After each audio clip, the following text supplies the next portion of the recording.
దేవుని పరిశుద్ధ నామమునకు మహిమ కలుగునుగాక.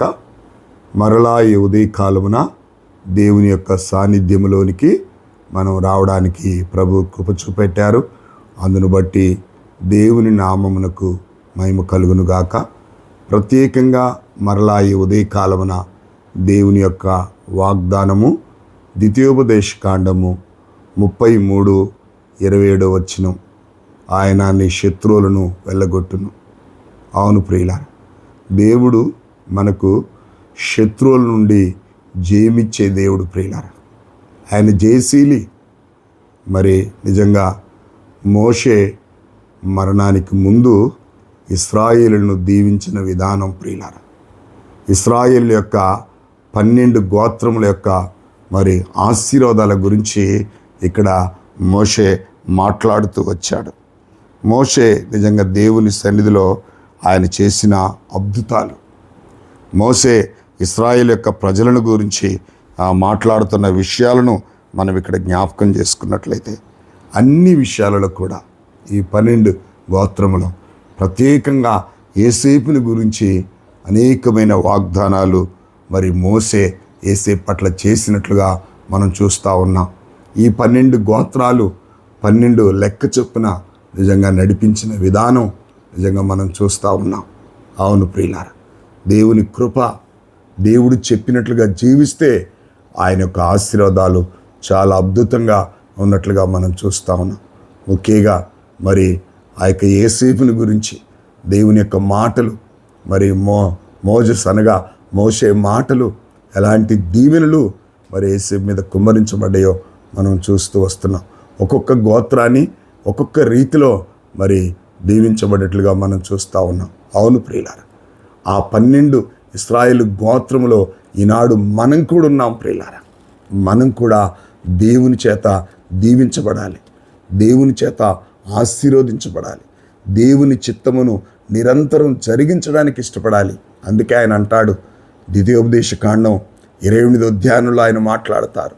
నిజంగా మరి నీ దేవుడైన యెహోవా మాట శ్రద్ధగా విని ఆయన ఆజ్ఞలను అనుసరించినట్లయితే మరి ఈ దీవెనలన్నీ కూడా నీ మీదకి వచ్చి నీకు ప్రాప్తించును అంటాడు.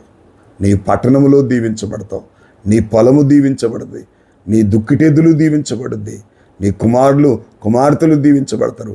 ఆఖరికి నువ్వు పిండి విసికే తొట్టి కూడా దీవించబడుద్ది. నువ్వు మరి వెలుపలకు వెళ్ళినప్పుడు దీవించబడతావు, లోపలికి వచ్చినప్పుడు దీవించబడతావు. ఈ ద్వితీయోపదేశకాండం అంతా కూడా దేవుని యొక్క దీవెనలు ఇశ్రాయేలుల మీద, దేవుని మాట విన్న వారి మీద ఆయన దీవెనలు చాలా అద్భుతంగా ఉన్నాయి ప్రియులారా. అందుకే మరి నిజంగా ద్వితీయోపదేశకాండం 33వ అధ్యాయం మరి దేవుడు చెప్పినటువంటి 27వ నీ శత్రువులను నేను వెళ్ళగొట్టేదను. అవును ప్రియులారా, దేవుని మాట మనం వింటే, దేవుని మాటకు మనం లోబడితే, దేవుని చిత్తాన్ని మనం జరిగించగలిగితే ప్రియులారా, ఆయన మన శత్రువులను వెళ్ళగొట్టి ఆయన దీవెనలతో మనని కప్పి దేవుని నామఘనత కొరకై మనం జీవించినట్లుగా, మనం ఏ పట్టణంలో ఉంటావో మనని బట్టి ఆ పట్టణం దీవించబడుద్ది, ఏ గల్లీలు ఉంటామో ఆ గల్లీ దీవించబడుద్ది ప్రియులారా. మన కుమారులు, మన కుమార్తెలు, నిజంగా మనకున్నటువంటి భూఫలము, ఎడ్లు, మేకలు, మందలు సమస్తం, ఆఖరికి మనం ఆహారం తినేటటువంటి ఆ గిన్నె అనగా మరి ఎక్కువగా ఆ కాలంలో మరి ఎవలు, గోధుమలాగానే ఎవలు ఎక్కువగా వారి ముఖ్యమైన ఆహారం రొట్టె అన్నమాట. ఆ పిండి విసికే తొట్టి కూడా దీవించబడిన. కాబట్టి ఉదయకాలమున ఆయన మన శత్రువుని ఎల్లగొట్టి మనల్ని స్థిరపరిచి దేవుని నామఘనత కొరకు మనల్ని వాడుకోవాలని దేవుడు ఇష్టపడతా ఉన్నాడు. కాబట్టి ఆయన వాగ్దానాన్ని ఎత్తిపడదాం, ఆయన వాగ్దానాన్ని స్తుతించి ఘనపరిచి వాగ్దానాన్ని నమ్మి వాగ్దానాన్ని మనం స్వతంత్రించుకుందాం.